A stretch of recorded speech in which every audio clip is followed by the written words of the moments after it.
Good evening, everybody. It's episode 18. I am Jim. I'm Bob. Oh, Bean, how are you? I'm not too bad, actually, mate. Pancake day today, so I'm just about to knock up a bit of batter, heat up and oil the crepe pan, and I'm going to start tossing it all off. Today's actually a pretty big day for a number of reasons. I'll tell you for why. Today is Shrove Tuesday. I, for one, have already frequented multiple lemon and sugar numbers with my dear wife. That is the only way to have a pancake, is to squeeze lemon and sugar. You're going to say Nutella, aren't you? No. Come on, Robert. I'm a man of exquisite fine dining. So, but I am a massive fan of a maple syrup and bacon stack. So, divine. Yes, that is. But obviously being in Dubai still, and I will tell you why when I get my chance to rub my hands together on point 2. Obviously, I'm in a Muslim country, and pork is hard to come by, so we lemon and we sugared. It is the eve of my dear wife, my Nicole's birthday, so... Oh, many happy returns for tomorrow. Yes, and it will be tomorrow very shortly because I'm 4 hours ahead of you. So maybe we should crack open a bottle of something. Very nice too. Yeah, so I've been trying to allure her away from the knockings of the apartment door because I had a few deliveries coming in. I said, there's some no-gooders out there playing chicken. Don't worry, because I've got balloons hiding in the gantry, and It's the right palaver, but hopefully I can still create some kind of a birthday for my beloved. You better go out for dinner at least, which is more than we could do in this country. Yes, we are. We're going for a bit of tomahawk tomorrow night, actually. So, you sexy beast! I know.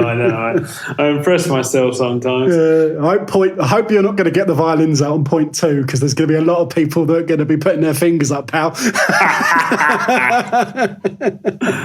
Anyway, what else is it today? Tell me what today is. I need to know more. Today, talking to the people who come to this show for the passion, for the love, for the thing we share, the Arsenal. Today marks a decade to the day Arsenal beat Barcelona at the Emirates in 2011. Was that the one where RVP got sent off? Well, he got sent off in the away leg. He didn't get sent off in the home leg. Absolute travesty, that. So this was the infamous 2-1 win. Jack Wilshere's finest game in an Arsenal shirt. I think Jack Wilshere completed football that evening, and I tell you who else had an exceptional game that night, but Wilshere stole all the plot. Laurent Koscielny was formidable that evening. I mean, he'd not long been an Arsenal player, and the way he handled Messi that night, you just thought, oh my God, have we really filled the number 6 shirt? Have we got the French donkey? Le Donkey. So, it was such a special evening, the Red Action Group who obviously help Arsenal out. There was red and white everywhere. They had these humongous, great big swaying flags. Everyone had a red or white thing on their seat. So the atmosphere, the Champions League music bellowing out around the Emirates. I mean, I've been fortunate enough to go to the Emirates since its existence, and it was by far and away my finest Emirates experience. It was just an unbelievable evening. Do you know, I remember watching it on TV. I wasn't able to go. And I just watched it, and you're almost a little bit surreal when you watch a game like that because you don't believe... Because for many years, Arsenal were the perennial get to the knockout stage, draw a Barca or a Bayern Munich, get dicked, and then move on. But on that day, you just thought, wow, is this happening? Is this the final chance? Is this making up for 5 years ago when we lost in the Champions League final against Barcelona? Obviously, it never turned out that way in the end of the 2 legs, but what a result that was. No. But that exact memory that you just described, me and 60,000 others went off to our retrospective tube stations or other ways of transport thinking exactly that, So it was, it was... On that one, James, just changing the subject slightly. What tube do you use when you go? What station? When I was living north of the water, I would use Finsbury Park and the Victoria Line back to Seven Sisters. And then probably now, living south of the water, I probably would use Finsbury Park and go south to Vauxhall. I am a keen Finsbury Parker, mainly because I enjoy a nice delicate stroll, taking myself from one hostelry to another before finally seeing myself arrive at the Emirates. Yeah. And apologies to anyone that I come into contact after that, because I've probably been there for a good 4 hours before. Yeah, I mean, everybody has their favourites. I mean, for me, I'd only ever drink in three pubs: the Eaglet, the Tollington, and my all-time favourite, the Old Triangle. I do like the Old Triangle. It's a beautiful, very small. It's traditional London pub. It's proper spit and stardust. The Wolves fans, particularly, I know it's only Arsenal, but the ladies from Wolves come down there and they feel right at home. No, the Old Triangle is a cracker, and normally always has a good variety of. I like that residential road where they're all offering barbecue or sweets. Thomas's Road. Yeah, absolutely. And then there's some fine dineries, home-based dineries as well. But you know what I like most about that road? I mean, everyone sees it, but I went with a friend of mine, Azza, and he particularly enjoyed and picked up on this. The way that when you walk to the ground, they're all facing you, and during the match, they spin round the wagon so they're facing the other way. It's utterly genius how these people operate, and they must make a killing. Anyway, that's enough of memory lanes and things like that. Where are we, old boy? Let's lead on to Leeds, shall we? The three sides of Arsenal's season in one game. The good, the bland, and the ugly. It was literally like a game of 30-minute segments. I've been talking to you off air, and I've been sort of flipping a coin with my own mental kind of mindset of processing how I feel about this game.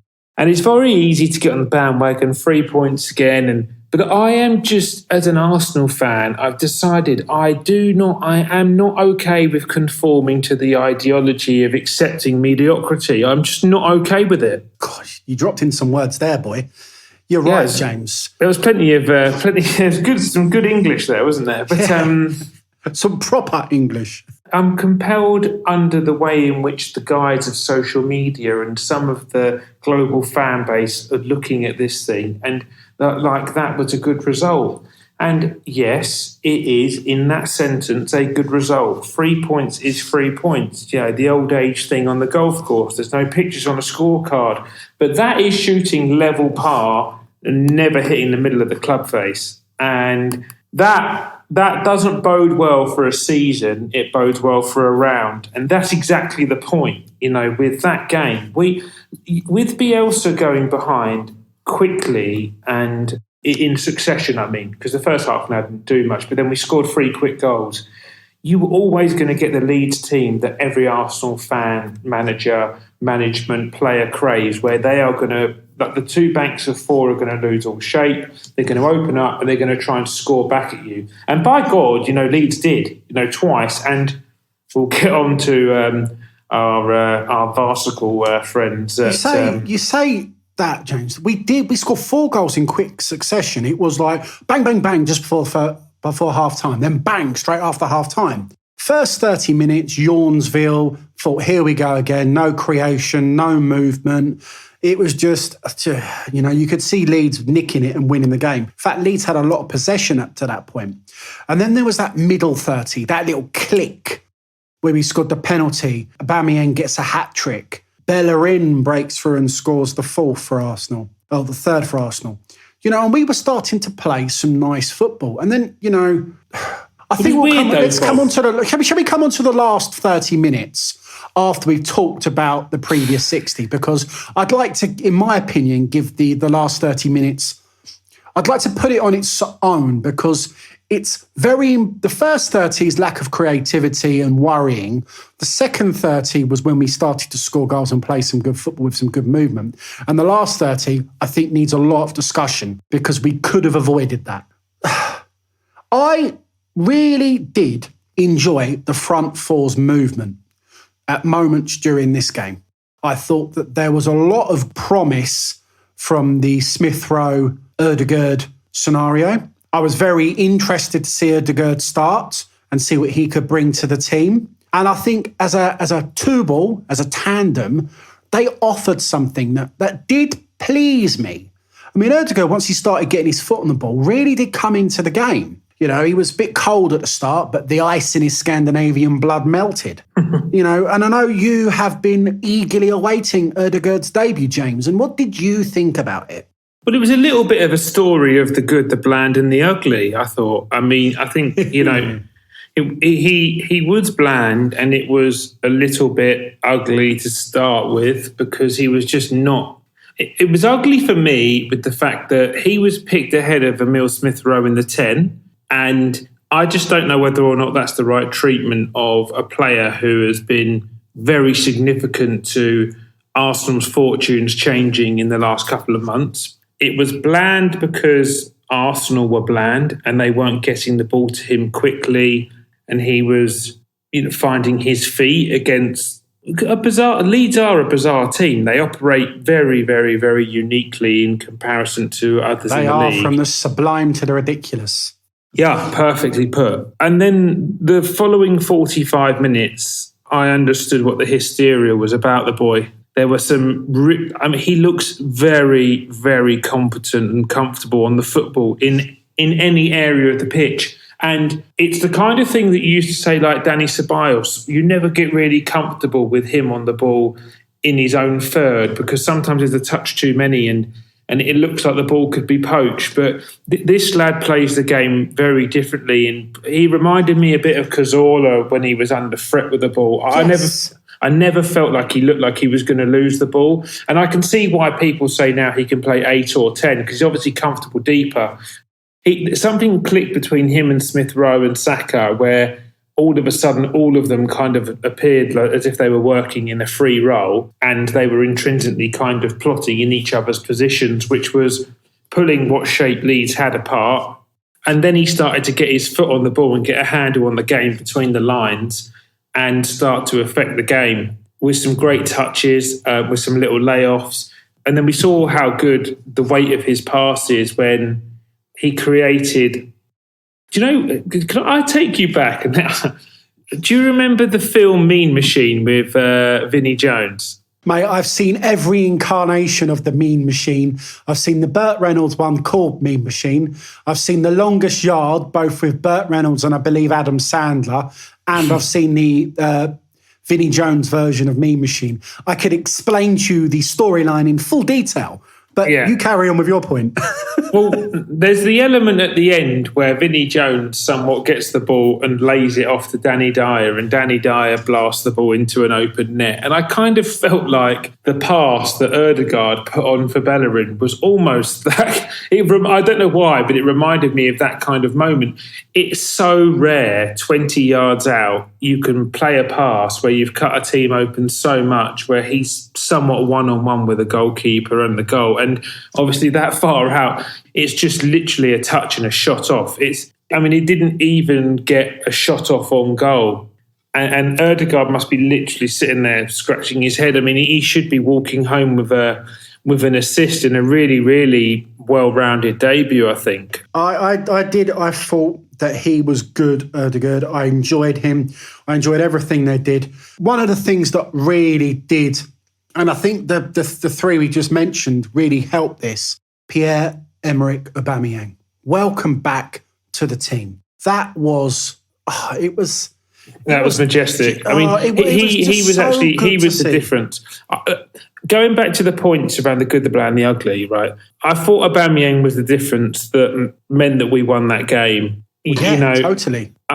I mean, the difference also was that in the first 60 minutes, the Leeds keeper had one of probably the worst hour of his career. And Graham Souness was absolutely on his back about that as well. I mean, he berated him on Sky's coverage. The Bellerin goal was a good goal from Arsenal's point of view, but it was an absolute Western from the Leeds point of view. Absolutely appalling defending. And it was a shit show, Bob, on his near post. I mean, look, the first goal was a good bit of skill, and Aubameyang's being obviously given plaudits for he went left side when obviously he is kind of a bit famous like Henry for the far post shot, but he's hit it into the ground and it's not hit with like venomous purpose. Do you know what I mean? It's the keeper should do better, I think, with the first goal. I think for the second goal, he's absolutely at fault because he's given away a ridiculous penalty when he had so much time on the ball. And then the third goal, he's been beaten where the ball can only fit sort of 15 inches between his leg and the post, and Bellerin's managed to get it in that gap. So I think he's probably at fault for the first 3 goals, the keeper. Absolutely. And he should do better, but that doesn't take anything off of the way in which Aubameyang asserted himself in the game. And it was a different type of Aubameyang. He did play with assertion. He looked like he had his football brain reinstalled, the way he defended from the front. Perhaps his new tattoo has given him a new lease of life. I'm not sure if he has had this new tattoo. I've seen many people say it looks like old film. He looks younger, his hair's slightly different. I bypassed this kind of BS. I'm going to say, I think his tattooist was the same bloke from the Saliba video. Yeah. Anyway, I just had to mention that. Yeah, but no, yeah. Aubameyang, welcome back. I don't know if you saw him when he come back home with his match ball and he posted a little video. I've not seen him look so happy as that for a very, very long time, and it was really good to see. It's good to see Arsenal players with smiles on their faces. That's the pleasing thing. I tell you what, now obviously me and you don't like him in an Arsenal shirt. We are worried about him signing for us potentially. Ceballos, now obviously very against him starting for Arsenal, not wanting him to play. But when all said and done, him and Xhaka did an half well in that midfield. Yeah, he had a pretty good game, Ceballos. I mean, maybe he feels under threat by the fact that Partey's very much made that position his own. His game looked slightly more developed. He played with a bit more maturity, I thought. I thought his distribution was a bit more concise and had more purpose to it. It was a game of a footballer who was a bit more of a rounded professional, more so than a raw game of a young lad cutting his teeth. That's kind of the best way I could describe it. So let's look at some key points there. And it's when he plays alongside Partey, he's played half decent, Ceballos, in some games this season. When he's had Smith Rowe ahead of him, he's played half decent in some games. Now, I don't think it's a coincidence that when he's got the right players playing around him, he's actually coming into some good form and playing decent football. We've already spoken about the 4 ahead of him. The 4 ahead of him had a good game. Saka, Smith Rowe, Ødegaard and Aubameyang, they had a good game. So if they're having a good game, and the bloke next to him, Xhaka, I think Xhaka's having a great game. And I think in weeks to come, we're going to have to talk about the Xhaka situation as to whether we keep him or lose him in the summer, because he could be lucrative to our future, but he could also be lucrative to our future in the Arsenal shirt. But in all due respects, I thought Ceballos had a decent game, and it was because of the players around him. We've judged him many times this season playing with Willian next to him, or El Neni next to him. And players playing on the right and left-hand side that are not enjoying themselves. There was moments in that game, they all clicked. And even Bielsa talked about how one of his game plans was not to allow him and Xhaka on the ball. And, well, they did. And I thought that in the midfield, they had a decent game. As I also thought the 2 centre-backs, although there was 2 goals conceded, Gabriel looks better when he's got like a Luiz next to him. I thought he looks much more comfortable as the junior of the 2 centre-backs. Obviously, his age suggests he's young and his experience isn't good. But as a junior centre-back, I thought he looked quite adequate. Gabriel? Yeah. I thought Gabriel and Luiz were equally... I think Gabriel enjoys playing next to Luiz. He's done it a couple of times now. Yeah. That's exactly my point. Yeah, and I think because Luiz is an accomplished... Look, a couple of things. Luiz is a very accomplished distributor, so he will spark confidence into Gabriel that these sorts of things can be done. If you're in a pub drinking with others, then you're happy to drink sort of thing. It's kind of... Obviously, he's fluent in Brazilian, so he can converse with Luiz in his native tongue very competently. And Luiz looked fine on the right side as well. Luiz is a really interesting one, Bob. Very interesting considering, yeah. There's some talk post the game about Arsenal considering extending his contract by a further year.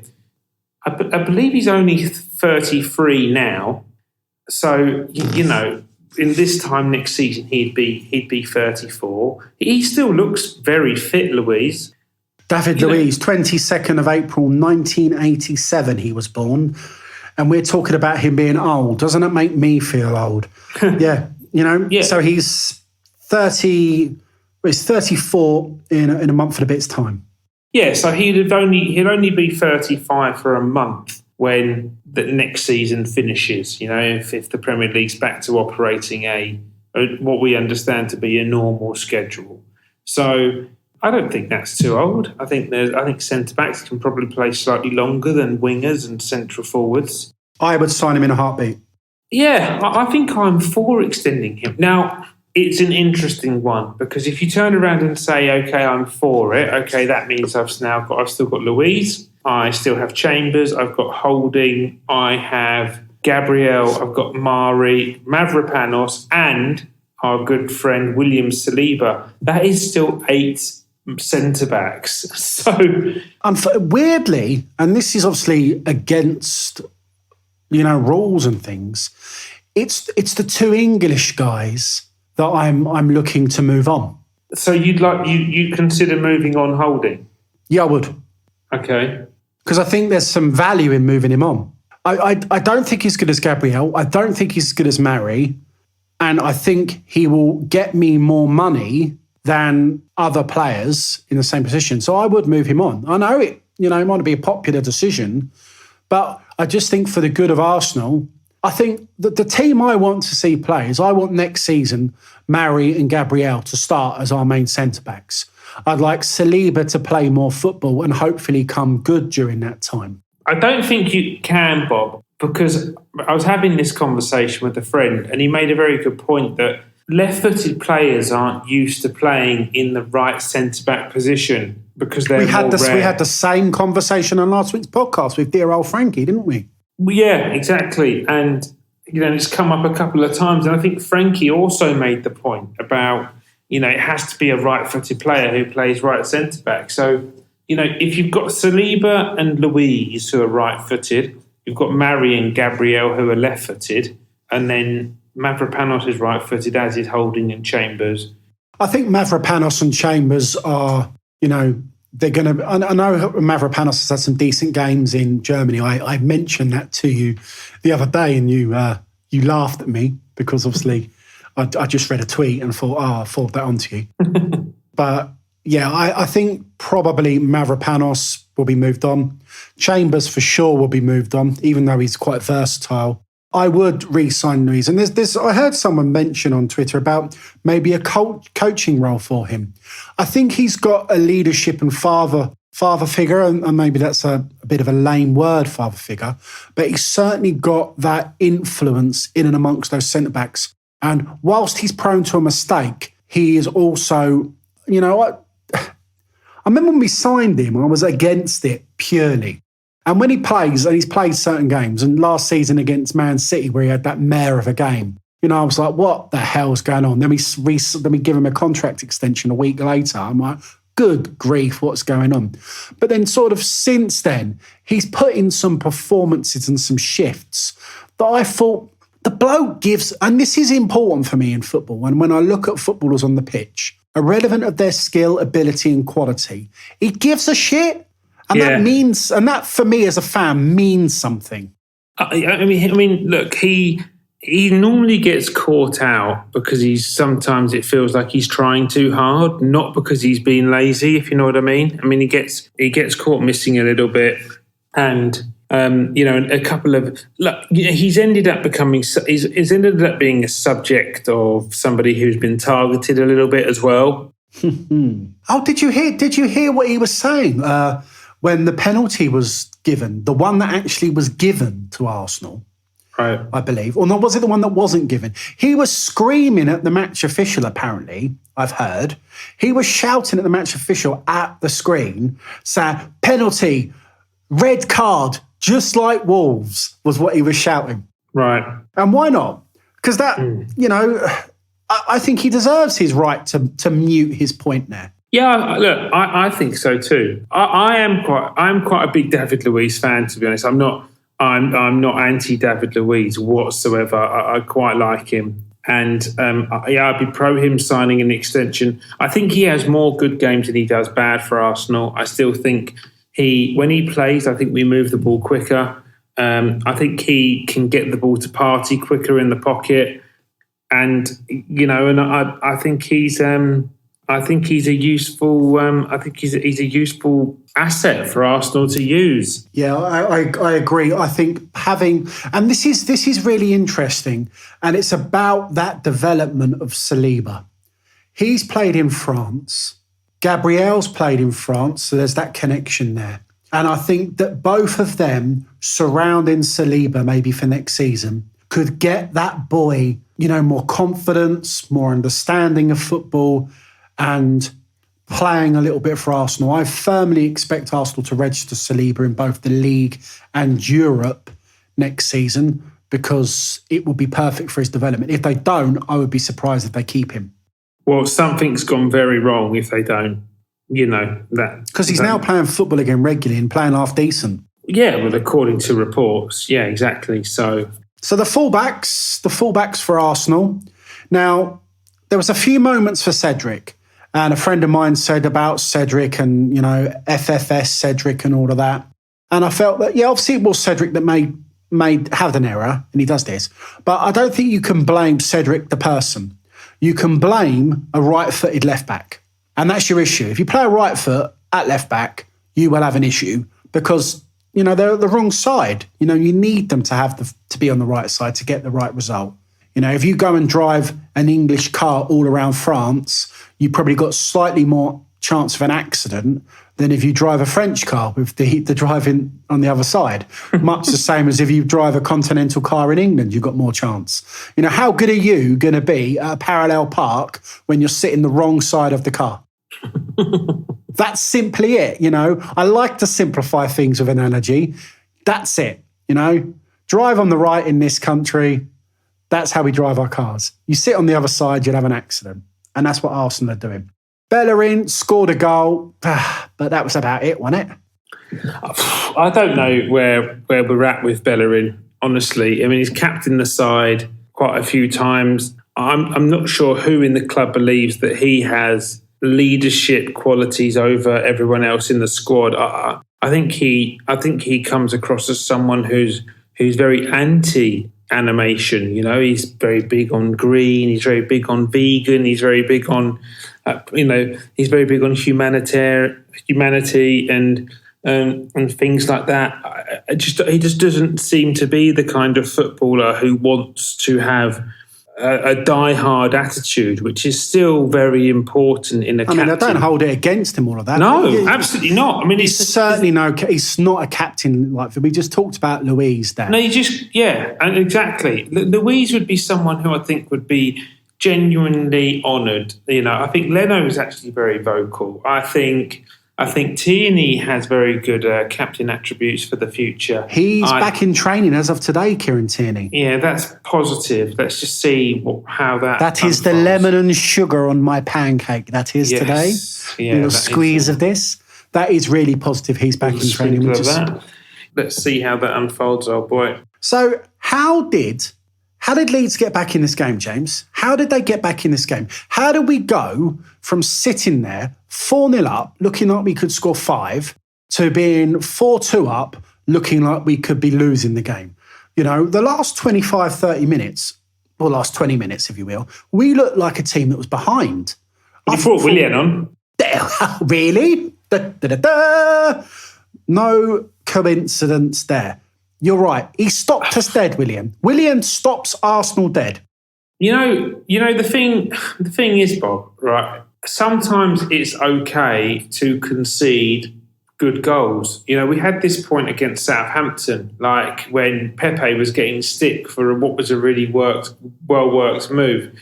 The header that they score, we still conform to zonal marking. That's not a Wenger thing now. That's what all coaches want to do, because 4 coaches have retained it and no one else has changed it. Or our last 4 coaches. The guy, there's a good delivery because it's into a very, very, dangerous area.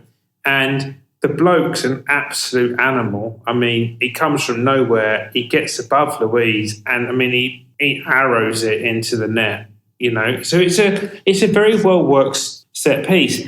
On the flip side of that, the second goal is diabolical, and this is the bad and the ugly and the bland of Bellerin, where it is shocking defending. I mean, he is a poor defender, and he plays in defence. Well, what's really interesting is not 2 minutes before Leeds scored that goal was when Ødegaard laid the ball off to him in a phenomenal pass.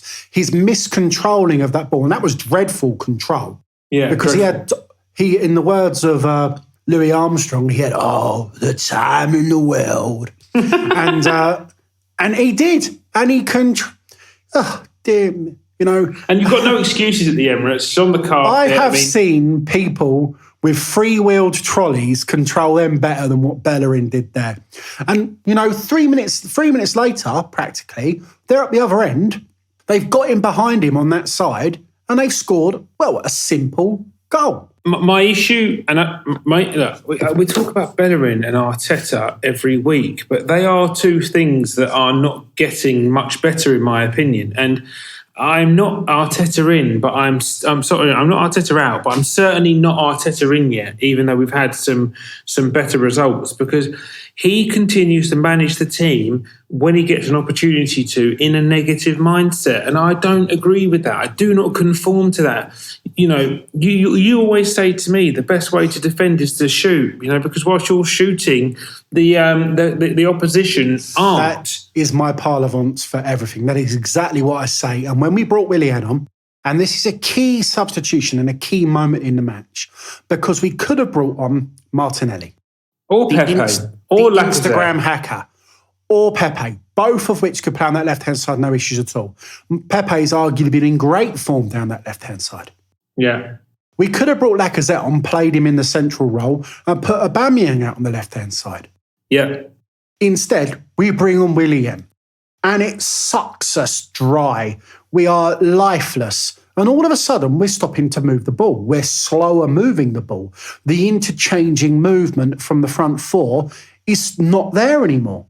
And that allows Leeds back in the door. They score a great set-piece goal. That you cannot say that. That was before Willian come on, but you cannot odds that goal. It was a good goal, like we've said. But what happens then? And this is it. And this is the snowball effect, James. Because then what happens is Leeds come forward. And I really applaud the way Bielsa plays.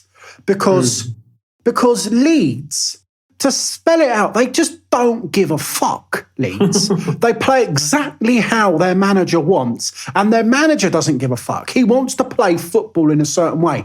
That spooked the shit out of Arteta. Yeah. He's brought on Willian, the wrong player by miles. And then what happens is the snowball effect, because he then brings on El Neni, because, I need to stop us losing. But that makes us get worse because it actually detracts from our attacking prowess. And then he goes and brings on Rob Holding right at the end of the game. Maybe that was to waste minutes, etc. But every substitution in a match when you're 4-0 up, 4-1 up when the first sub went in, mind you, you're 4-1 up and playing decent football. At home, and you're smashing the team. And that team's coming at you as well. So if you will, as they're coming at you, you've got more space to go in behind. His negativity, Arteta, and this is poor game management. Good substitutions can make that game 5 or 6. And we're not sitting here going, 4-2 was a flattering result, James. We're sitting here going, we won 6-1. We're 4 points off Liverpool. We can go and fucking get 4th. I'm now thinking, Leeds are only 3 points behind us here, and they look the better side the last time I saw us play. And that's the problem. No, it's massively the problem. And by bringing defensive-minded players on, you're asking them to fulfill their defensive duties, which means you are inviting territory and possession. If you bring in attacking players on, right, they're just fulfilling the void that you're replacing. So you're not changing your shape. He has changed the shape time and time again. Drop deeper, like invite possession. And when you give people time on the ball, they will try to create. And teams in this league now are getting better and better and better. And the standard, the overall standard of the footballer in the Premier League is such that in his absolute moment, he can put you down. And that's exactly what happened in the Wolves game when you changed it at half time and brought, and sacrificed Lacazette, and then Moutinho scores from 25 yards. And then all of a sudden you're on the back foot. What if, like you said, at 4-2, they went and scored 2 quick fire goals, and you've got nothing up front all of a sudden? And you've saturated your midfield, and you've got no creativity. You can't get back in the game. But if they're playing out of position, which they were, when Odegaard put Bellerin, Bellerin had the entire pitch to himself, or the entire Leeds half. There's a very good chance if you keep those people on the pitch, you can break and get those opportunities again. And at 6, they can't get back in the game. That's an interesting point because it is about that break. Martinelli, pace, lots of it. Pepe again. Pepe loves to run at players. We've said this before. He likes to beat players. You got team can at you. That's where these players are really advantageous. Willian, I don't think I've seen him sprint all season. And the only time I've seen him sweat this season was when Aubameyang brought his hair clippers in. And that's simply it. Willian doesn't put in any level of effort. And that's an important thing. I mentioned about how my favourite thing about Luis, he gives a shit. I don't think Willian does. And I can't, for the fucking life of me, fathom how he gets picked and plays. Look, how did he get on that pitch ahead of Pepe or Martinelli? I want you to stick to your agenda because you write the manuscript that we follow, and you've not got Willian in for a point's time. So Willian is a point to himself. Let's just finish the game off and we'll come to Willian, because this point is actually about Arteta and it needs actually discussing, because at 4-2, the substitutions that he's made, he makes all of his substitutions, I think, at 4-1. Or certainly 2 of the 3. And then we concede again with Willian on the pitch. And now if we just do a bit of a VAR overview. Look, we haven't talked about this.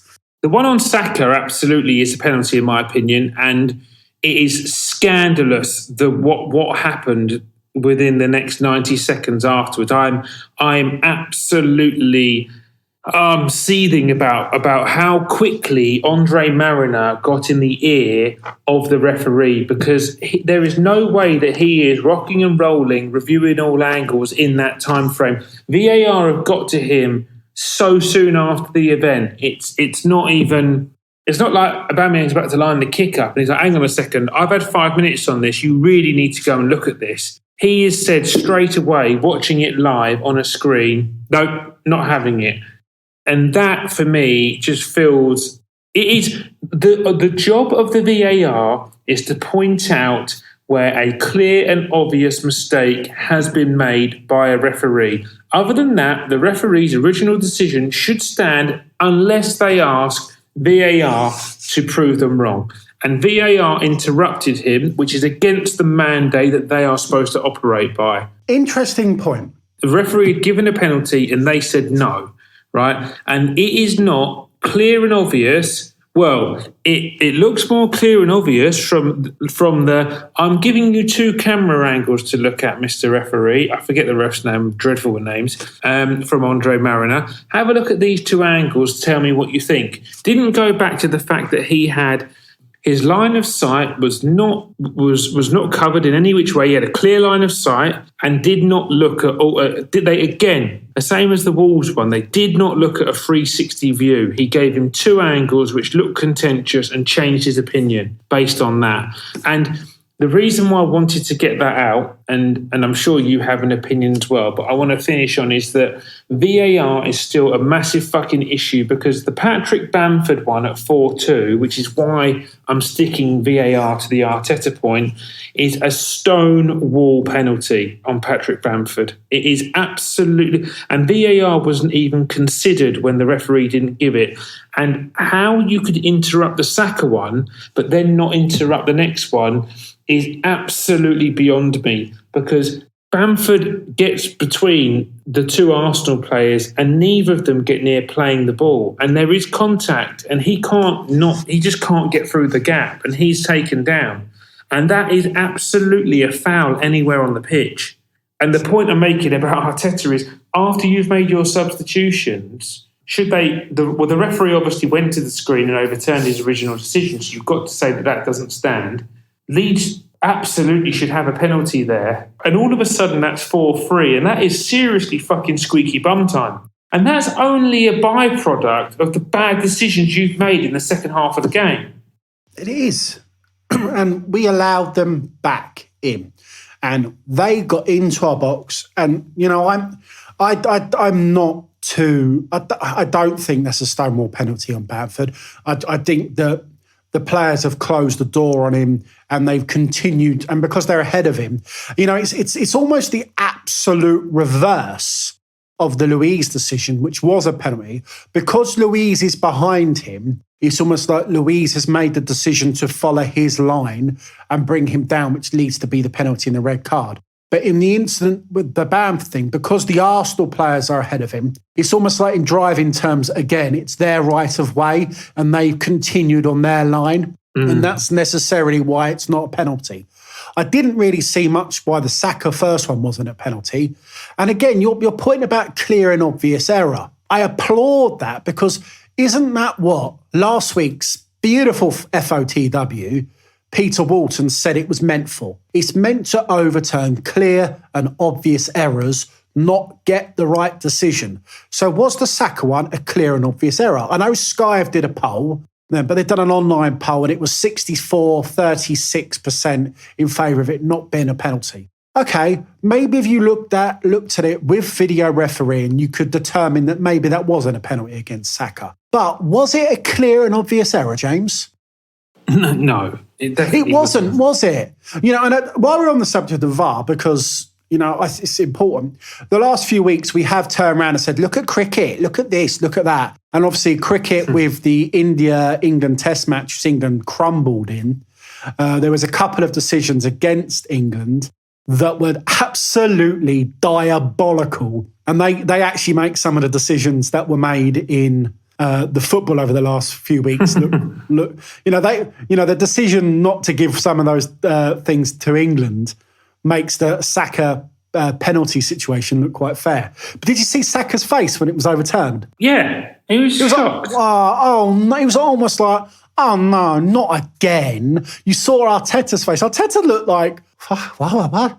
It's not a penalty. He was perplexed. He was perplexed, but you know, the keeper gifted us a penalty 5 minutes later. So yeah, you know, but my point is that, you know, you can do a lot for your goal difference at 4-1, at 4-2. Make the right substitutions. Go back, get 6. You know. And then all of a sudden it's a positive goal difference and things like that. All these things add up over the course of a season. The reason why I'm not completely content about the way in which that game was played was because we lost the last half an hour from a position where we were 4-1 up. And that is unacceptable. That's not... There is no team who fight for Premier League titles or top 4 who get over-dominated with a 3-goal cushion against a team who are as open as a fucking whorehouse in Amsterdam. It is not acceptable to manage a team like that. And I'm saying that because it has happened on multiple occasions now and he's been caught out. He's been caught out doing it all so frequently. And it is his style of management, and it's not. It's a flaw in his management style. Well, hold on a second. Look at not 2 weeks ago, Manchester United versus Southampton, smash them 9-1. I mean, the going for the jugular that they had in that match, the boy Martial is going for a little bit of a dive to get another penalty at 6-1 up or something ridiculous. That's going for the jugular. That's putting a team to bed. But that's Ollie Solskjaer bringing players on when, it's like you're Southampton, you're 4-1 down, you're like, fuck me, I've got Martial coming on now. And then they had Van der Beek, I think, came on.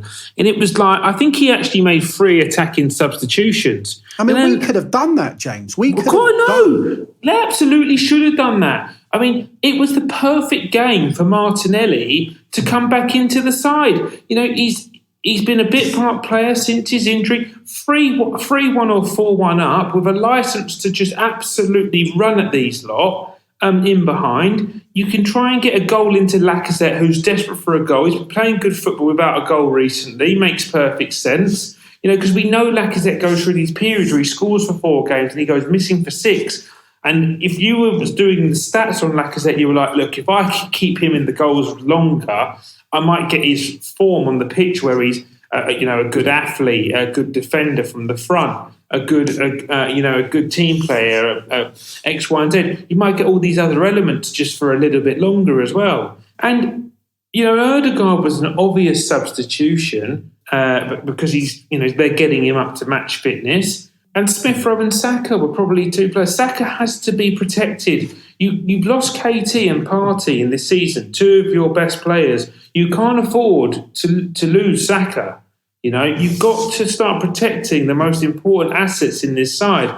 And bringing on another centre-back and a defensive midfielder. I mean, it's honestly, Arsene Wenger would be turning in his managerial grave, being 4-1 up, having 3 centre-backs and 3 defensive midfielders, or 2 defensive-minded midfielders and 1 sitting in, against...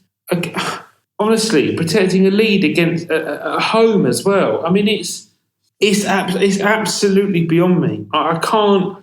There isn't another manager in the league above us who you have respect for who does that. No, not even Jose Mourinho would do that, and he is obviously the king of negativity at the minute. Yeah, he would. If he was 4-1 up, he'd go for the jug. Yeah, you'd never get... Well, Jose Mourinho does like to embarrass teams. He does like to beat teams hard. So... Well, he did it with United earlier on this season. Yeah, I'm quite... so it's really, really kind of like, it's left a sour taste the way that game finished. That game should have finished 6-7. I agree. We should have burnt them. That would have been our proper... That would have been our proper...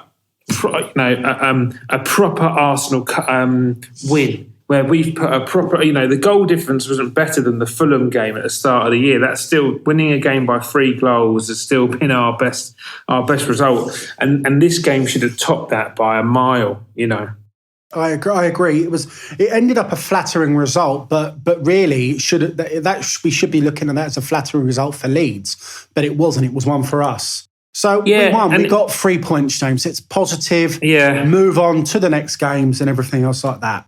Yeah. So it's that time of the week. It is time for this week's FOTW. We've had some contenders this week. The DRS officials in India were well up on my list. I wasn't very happy with Arteta bringing on Willian, so he nearly got there. Willian nearly got on the list as well. But after some careful consideration and discussion, James, it's over to you.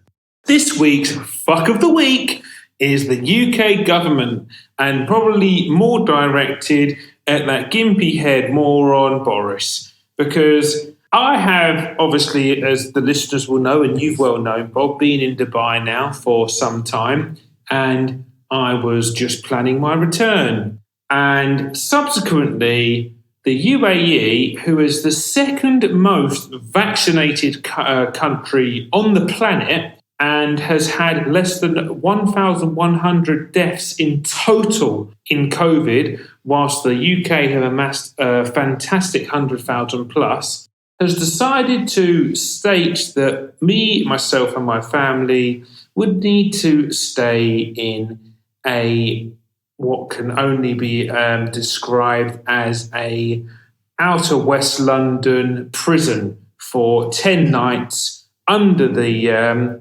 illustrious supervision of a security guard, where you're allowed to individually go for a solitary walk around the block once a day and be served free meals and all your choices, hot or cold. And you will be given But you just have to water. pick hot or cold? Yeah, hot or cold. No choice. Do you get wine?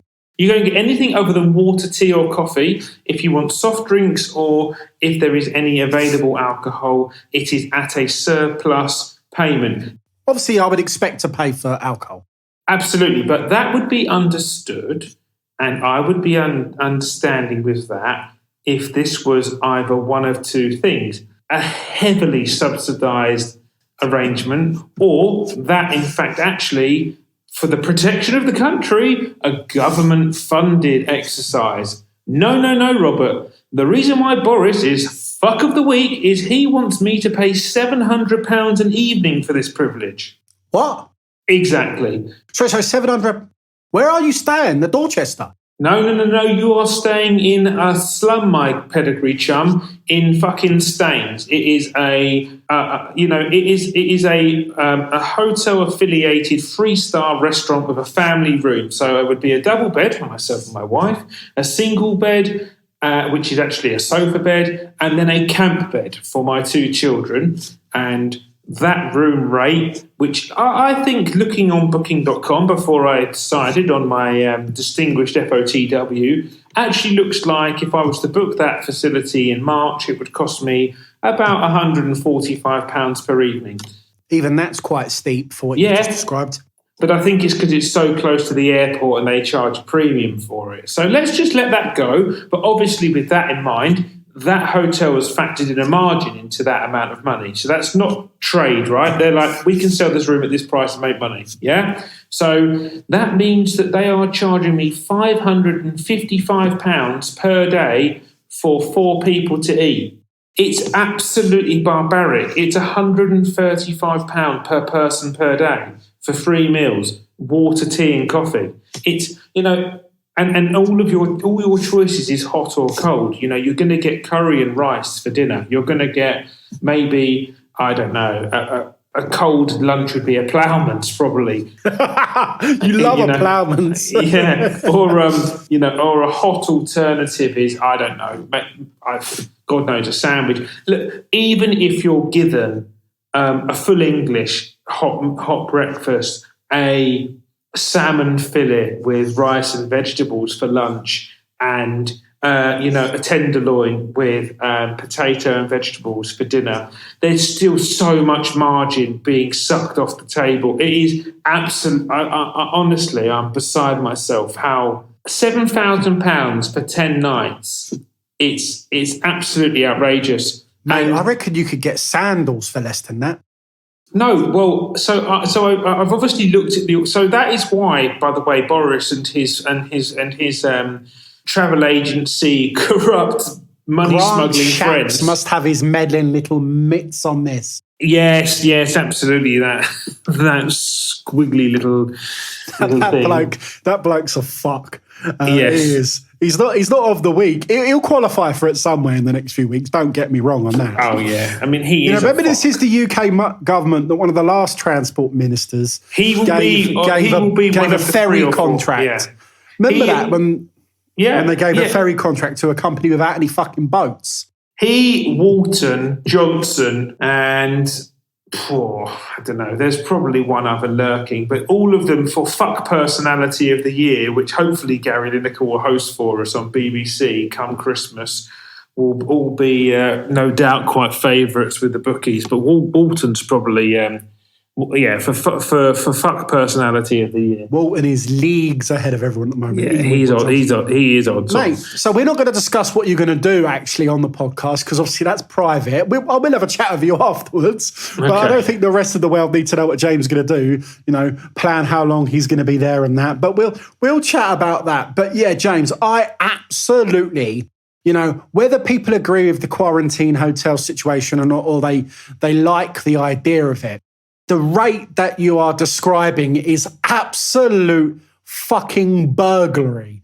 It is unbelievable There'll be plenty of people who'll be like, fucking suits them right, going off to Dubai or going off to here or going off to there. I'm stuck in my house. And you know, and I've had lots of work out here and was fortunate enough to be in a position where we could stay out here and you know, and I'd say to people, it was at my expense and for the mental sanity of my two young children who were really struggling in lockdown, it was a really, really sound investment. So I don't regret it one bit. And I do feel sorry for all my friends and family and yourself, Bob, and people who I speak to back home who struggled with the lockdown, you know. But everyone I've spoken to, you know, who's close to me has said, like, you know, when I've told them, obviously, how it affected my children and my wife and things like that, you know, that they were like, it sounds like you did absolutely the right thing. So that is absolute punishment. I mean, whether I could afford it or not is one thing, but there would be people who generally wouldn't have £7,000 if they were a family of four. It's £1,750 per family member or individual in the room. So even if it's just a couple coming home and it's £3,500, it's an extortionate amount of money, you know. And they put you straight into what I understand a government finance scheme, you know. And then they can plug back into you know, basically giving you a loan where you pay it off. You know, it's scandalous, honestly. There will be people that generally can't afford it, and it would push people over the edge. And when they've never administered or policed COVID that well, when I've been in the UK previously, to operate something like this now, it just feels like a money-making exercise more, mate, so than... It's absolute, complete and utter bollocks that I can have neighbours having families round and all of that continuously during lockdown. All these people breaking the fucking rules during lockdown. Parties here, parties there, doing this. You know, I've had a mate tell me that he's had a neighbour that he's called up on because they've having a load of people around. The police just go around and stop them. And don't get me wrong, the police are doing an amicable job here. It's not them that my beef's with, you know, because there's a lot of constitutional shit they have to go by. But if the people that are breaking all the rules just get told, well, don't do it again. Yeah, here you go, son. And let's not talk about you here. Let's talk about somebody that's gone away and they're having to come home. Next thing you know, £1,700 bill. That's a lot. I couldn't afford that. You know, I ain't going to spend £1,700 to go and stay in a Premier Inn when I've got to stay in the room all day. You know, there's only so much joy you can get from a Hypnos mattress. You know? But they're pushing people straight into a mental health issue. Again, it's not, you know, it's not even like reasonable TV. It's like one of those kind of free TV boxes. You know, you've got kind of 20 channels or whatever to choose from, and then it's brutal. Things you've got 20 channels to choose from, James. But when your kid's in bed at 9 o'clock because they're young, you've got no channels to choose from because if you turn your TV on, that's the end of it. Yeah, exactly. So you know, I don't understand why. You know, they actually had quarantine hotels in Melbourne in Australia where they got the idea from. But that actually sparked an outbreak because they had their food delivered, one family across the hall from another family. And basically what happened is the food was delivered, knock on the door, here's your meal, like a trolley dolly on a plane. And they both opened their doors at the same time. One was infected with COVID. It goes straight across the hallway and infects the other family. Right. So... you know, that was in Australia, Melbourne. Obviously not, you know, you can't, you know, that's fluke. But, mate, I wish you well. It's a personal one for me. I mean, but thinking about it kind of candidly, there'll be plenty of people that wouldn't be able to accommodate that. And I just don't see, I understood why Australia did it because they shut their borders. They weren't even accepting flights in or out from any country, and you weren't allowed to leave under any conditions. And it was a very, very, very strict mandate. One that the British Isles, as an island, should have operated 11 months ago. Well, mate, if you think about it, 11 months ago, instead of shutting our borders, they should have done. They allowed the Cheltenham Festival to go ahead. And don't get me wrong, I watched the Cheltenham Festival. Yeah. I enjoyed watching it. But that was a lot of people that, you know, that's the mentality why this now smacks and hits you in the throat. You know, you know what they should be doing? They should be charging you $2,000 for a vaccine. Yeah, well, that whatever. It just feels a bit inhumane, to be honest. And they've vaccinated 16 million people so far in the UK. It's completely different circumstances, and the way in which they administer COVID out here in the UAE is so much more advanced than anything I came in to witness with the UK. And obviously the stature of the country in the UK and the economy there just shows really how far it misses the mark. There's so much more on it here. I mean, there's no excuse for 6-year-olds are wearing masks, not 11 plus. There's temperature gauges on every social commercial entity out here. They're tagging people. They're making you PCR tests before the plane, on the plane, off the plane. It is. The quarantine regulations, there's an app out here basically where if someone's not wearing a mask or if there's a breach of the 50 or 70% restrictions, you can report someone. You get rewarded for reporting people, and then they shut those businesses down and fine them. It is rigid. And that is why they've kept their infected rates here down, so that they can actually keep all of the amenities open. So the residents are wearing masks, but they're getting a chance to operate. Mate, I can agree with you. Anyway, let's not turn it into a political bash, because it just it's officially Nicole's birthday. So happy birthday! She's probably happy asleep. Birthday. But look, point 3. Yeah, let's move on. It is. Why, Willian? Why,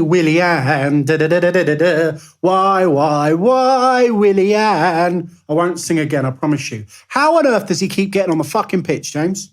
I don't know, but I would prefer that we had Will.i.am. I would prefer that we had William Dafoe. I would prefer that we had... I prefer we had fucking Tom Jones. Yeah, I mean, I can't... Look, you asked me to give you my gym football agent insight, yeah? And it was, this could potentially be a contractual problem for Arsenal. When they did the deal with Willian to give him a 3-year contract, that when an agent negotiates a deal, people that get kind of pent up on contracts need to understand that the intricacies of a player contract is so much more in depth than just basic wages and things like that. I used to tell you these stories about Ozil all the time. And then some of them used to actually come out in the media and you say, you've said this.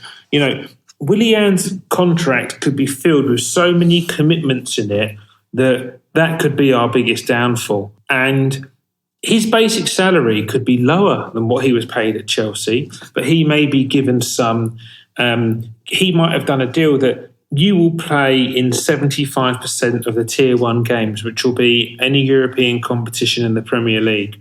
Then your salary will be, your basic salary will be this, but it will be guaranteed by appearances, goals, assists, win bonuses, clean sheets, things like that. So they may have had to bring him on yesterday because he has been in such, it is a potential playbook that he had to come on, not yesterday, on Sunday in the Valentine's Day game, because he has been in such diabolical form, and Arsenal, further to that, have been in such poor form when he's been on the pitch, that he may not have triggered any of his guarantees in his contract, and he simply had to be the person that came on so that he triggered a win bonus, so his contract didn't become under scrutiny, that Arsenal weren't meeting the minimum requirements on it. Well, so basically he had to come on, in a bit more layman's terms here, because he wouldn't be meeting minimum wage. Well, as per his contract, not minimum wage per se. You know what I mean? I was using that as my analogy. Arsenal would have a leg to stand on if they turned around and said, look, the reason why you've been underpaid is because your goals and assists aren't consistent with your previous career to date. And they've got that bit to stand on. So that might, let's say he's on 125k and they've guaranteed him 200 bills, yeah? So they've got 75 grand to make up. That could be made up of 5 things. A fifth of it can be lack of goals. A fifth of it can be lack of assists. If Arsenal are winning as many games as they won last season and he's not been privy to any win bonuses, they might have to get him on the pitch for the wins, so that they're like, well, we've acknowledged that That's part. An unbelievable contract. That's an because you get I remember Ozil's original contract when people were talking about the extortionate amount of money that he was on. And it was because he was being paid like £17,500 an assist, £20,000 a goal, £20,000 for starting a game, and then £8,000 for a sub appearance, £15,000 for a win. His basic salary could have been something like 10 or 12 million. But he could have earned 20 million with all the extras. So, and then people are like, you're on 350 grand a week. Well, you're not, because Arsenal are paying you down. Because, Arsenal are going to pay your contract down because, or deregister you, because he might not have this. It might be Willian's agent might have got it into his contract. Says you will play him in these games. Obviously, when Ozil that's the thing. There's the same agent with Willian than there is with Edu. Right, okay. They've got the same agent, Willian and Edu. Yeah, and Edu might have said to you, Willian, my brother, don't worry, man, I guarantee you the game time, because Chelsea are signing players, they're looking at Havertz, they're looking at Werner, you might not get game time there. So if I guarantee you the game time, will you move? Yeah, I'll move. There's that. So there's obviously that talk with Edu and the agent there and the contract that you just talked about, which I find alarming. But then it's Arteta's willingness to play him. It makes me wonder It might not be Arteta's willingness to play him. It may be conditional, So sorry. So this then that, I want to talk about this for 10 seconds and that's it. Okay. So if Arteta's willingness if he is forced to play Willian against his wishes, I'm just going to say one word, Ozil. Yeah. How can he turn around and say, it's my decision, my decision, my decision, if he's then being penned into a corner to play a cotton bud? He hasn't come out and said that about Willian. It's my decision to play him. You haven't heard him come out and say that yet, have you? But he can't obviously turn around. He cannot come out and say anything other than it's his decision to play him. He does come out and say, well, he's trying hard in training, he's playing well in training, so I'll give him a chance. He's had enough chances on the pitch. You cannot play him. He is quite simply, we did the stats the other week, we could generate stats left, right and centre. Willian is bad for how we play. He is the equivalent of a fire blanket on your dinner. It won't cook. So the point around Ozil is, if we're sticking on this, I'm just having this kind of, brain fart that it's contractual, is that at the time Ozil signed his extension, he was one of the highest profile footballers in the football club and probably didn't even think it was fathomable that his position was under scrutiny. So I didn't need to put a condition in his contract that he would guarantee game time. And anyway, even if he did have it, when it became a political matter with his situation against China about the Uyghur Muslims, they might have turned around and said, Mezza, we've got to call you in. We're not cancelling your contract, but this playing element you've breached because you've done something political which has caused us an issue with a major sponsor. Just letting you know. So you don't, these things are not just, they are entertainment businesses. All these things are relative. There might not be a break clause in Willian's contract until the end of the first year where it can be revisited, and then all of a sudden, or, you might see, I think it will be testament if it's a contractual thing, if they try and sell him in the summer. Yes, I would. I'm cheesed off for me. His time is gone for me. So, talking of moving on, we've got Benfica in Europe. Europe starts again, neutral grounds, 2 legs, Benfica twice, and then City, obviously, on Sunday. Now, just want to just touch City a little bit before we go back to Benfica. Do we put a weakened side against City to ensure positive, or try and ensure strong side and positive results against Benfica? Well, the problem you've got, not problem, but the difference you've got with that is that the game against City should be relative to the game you play Thursday. If you have a good game against Benfica and you take an advantage into the second leg of that game, you might be more inclined to rest players. But it would be very bizarre for him to do that after resting players in the FA Cup to play a strong team in the league, to then play a weakened team in the league. since that FA Cup game, he's won a game, he's drawn a game, and he's lost 2, followed by a win. So he's really lost his impetus by only taking 1 point from 9. 4 from 12. 4 from 12. There you go. 4 from 12, 1 point from 9. But what he's done there is he's lost his points by doing that. Look, Matt Ryan could play in goal. It has weakened you slightly, but you're okay with it. You can't play anyone else at fullback because you've got no one else available. You've got Gabriel, Mari, Holding and Louise all available at centre-half. Arguably, all of them can do a fairly symmetrical job. Partey's not available. You've got Ceballos, Xhaka, El Neni in the midfield to choose from. You've not got Willock or Maitland-Niles, and Partey's injured. Ødegaard can maybe play in the 8, but then you've got Ødegaard and Emil Smith-Rowe in the 10, and then you've got a whole host of wingers, and then you've got Lacazette, Nketiah, Aubameyang and Martinelli, who can all play in the 9, but obviously Martinelli, Aubameyang can also play in the left wing role. So you say weakened, it's just going to be it's more of a change-up. He's actually got a host of a squad that are similar in ability, it's just form on the day. Let's look at in contrast. In the group stages of the European football, we were playing the weaker side on the Thursday, the stronger side on the Sunday. Mm-hmm. I'm suggesting we probably should play the stronger side on the Thursday with the rotated side on the Sunday in this instance, purely because I think go out there in that first leg, put a big smacking marker down, lay a big score down, that will help us moving forward. Certainly it would be beneficial to us. Benfica aren't in great form. They've lost the Super Cup to Porto. They've not been accumulating a lot of wins since the turn of the year. It's probably not as worrying when we got drawn against them. We were obviously very worried that we were drawn against Benfica. I'm probably not as worried now as I was then. I think we could do a job against Benfica. I think we can play reasonable enough to beat them. Neutral ground as well. I think VAR's probably going to be more beneficial to us in Europe than it is in the UK. I would, I'm going to pick a lineup, if you will, James, for Thursday against Benfica. Leno in goal. Right and left back would be Cedric at left, Bellerin at right. In the middle of defence, I'm probably going to go Mari and Louise. I think it would be a good game for Mari to come back in. Middle of the park, again, I'm probably going to go Ceballos and Xhaka. No, I'm actually not. I'm actually going to go Xhaka and Ødegaard in the middle of the park.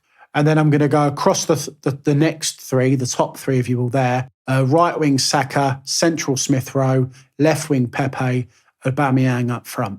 I'm going to try and get my goals on the marker early as possible to enable me to rest and flex. But then my substitutions are going to be keen. I'm not going to be looking to bring on Willian. I'm not going to be looking to bring on El Nenes and things like that unless I have to. What I am going to be looking to do is to get players on to keep players fresh. So, okay, off comes Smith-Rowe. I'll bring on Lacazette for Smith-Rowe potentially, or Nketiah for him or something like that. Move the players around the pitch to enable freshness in the legs. I probably won't play Smith-Rowe against Man City. I'll say that much. Yeah, it's an interesting one. I mean, I still think there's enough adverse results going on in the league to still think that you're still in with a chance of a top 6 finish if you can get something out of the next 2 league games. So look, I think you've just got to acknowledge the fact that you've missed a massive opportunity with the opposition that we've played in the last 4 to 6 games where we've not taken more out of the games. Lost to Villa, lost to Wolves, lost to others. I mean, that's right, James. I mean, it is true to say we are 6 points behind Liverpool now, who are in 6th place. But that's Liverpool in 6th place. You've got, obviously, West Ham, we're 8 points behind, level games. Chelsea were also 8 points behind, level games. Level games is something that's important there. People are suggesting, and when you look at it mathematically, those 3 teams, Chelsea, West Ham, Liverpool, we are not a million miles away. But our next run of games is telling. And the reason I refer to the games that we've dropped points in is because we're home to City now, then we're away to Leicester, then we're away to Burnley, which is an opportunity, then we're home to Spurs, away to West Ham, home to Liverpool.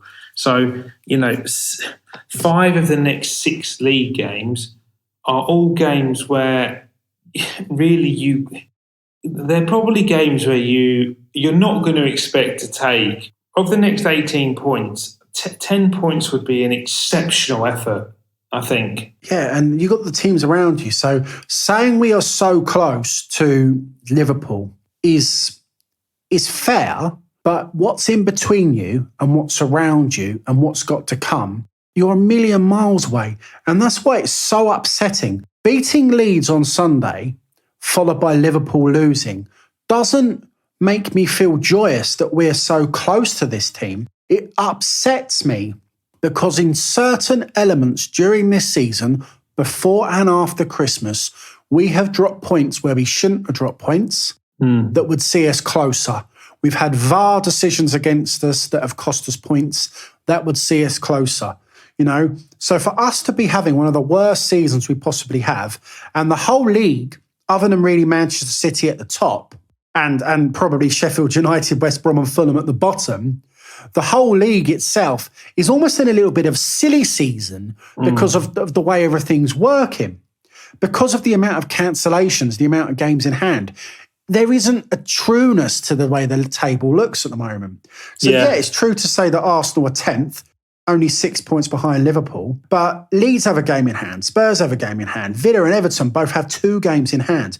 Everton win both their games in hand, they're 4th. Villa win both their games in hand, they're 4th. Yeah. These are important things to say. Arsenal are close in numbers, yes. Mathematically, which I know is Arteta's favourite word, we are close. But in realism, we are so far behind. I've used this many times before when describing how the league is at the moment. We're in the 8th lane of a 400-metre race, and we're yet to see the stagger. And when we see the stagger, you're going to see that we're actually quite a way behind those teams that we're suggesting we're in. We need a lot to happen in the next 4 games. The next 4 games are telling for Arsenal, which is why I think we should be putting all of our eggs in the Europa League basket, because I actually do think we're probably playing on a game-by-game basis well enough to beat the teams in front of us in the Europa League. I think we could win the Europa League. I'll say that now. Arsenal can win the Europa League. Can they get 6th spot? Not a cat in hell's chance. Well, on that, look, I tend to agree that he should go strong on Thursday night, put a marker down. It's going to be a really interesting game on Sunday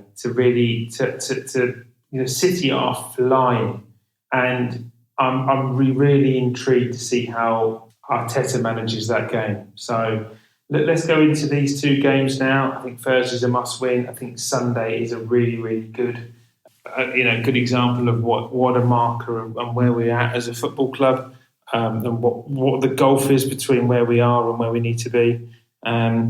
Historically, we've had an all-right record against City, and Arteta's actually done okay against Guardiola. So it's going to be an interesting one, old boy. And we shall wait with bated breath, shall we? Should we do some scores? Benfica 2-0. To Arsenal, of course. Yes. I agree with that. I agree with that scoreline, absolutely. And City, I think we will lose 3-1. I think we'll beat Benfica 2-0. I agree with you. I think Aubameyang will score again. I think we will get beat 3-0 by Manchester City. And that's it, really. Well, look, happy Pancake Day. I hate having to finish an Arsenal pod thinking that Arsenal are going to lose a game, but City are prolific at the moment. I'm actually, that game I hope he plays, because I'm really, really, really excited to watch Foden versus Saka. That will be a really, really, really good contest.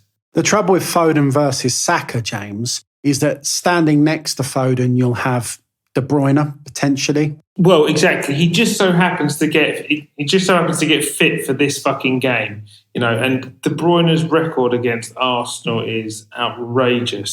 So only Aguero's got a better record, but that's the thing. Standing next to Foden is your De Bruyne's, your Gundogan, who's playing probably some of the form of his life. Well, his goal scoring record in 2021 alone is astronomical. I think he scored 9 times in 2021. But next to Saka's got Willian. Well, as long as he's not picked. As long as He'll be picked. Yeah, he won't be picked for that game because it's a loss, so he won't get no bonuses. So, as long as that contract negotiation point I dreamed up isn't real, then... You could be right, James. You could be right. It's been a lovely chat with you anyway this week. As always, we've got 2 games to digest and talk about. It's an 8 o'clock game for you on Thursday, boys, so you're going to be watching that early doors Friday. Not too good for you. And, yeah, I am looking forward to a couple of Arsenal games for the next few weeks. So good on with the football. Absolutely, sir. All right, well, look, as always, it's been a pleasure. Episode 18 wrapped up there. I'm Jim. And I'm Bob. Evening all.